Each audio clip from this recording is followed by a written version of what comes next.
إن الله لا يخفى عليه شيء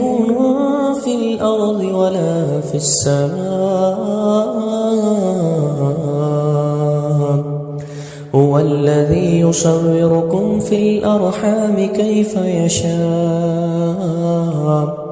لا إله إلا هو العزيز الحكيم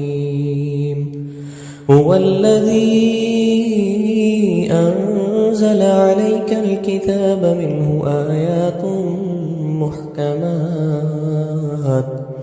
هن أم الكتاب وأخر متشابهات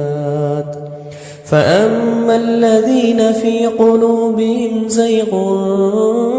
فيتبعون ما تشابه منه ابتغاء الفتنة وابتغاء تأويله وما يعلم تأويله إلا الله والراسخون في العلم يقولون آمنا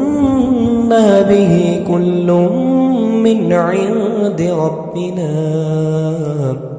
وما يذكر إلا أولو الألباب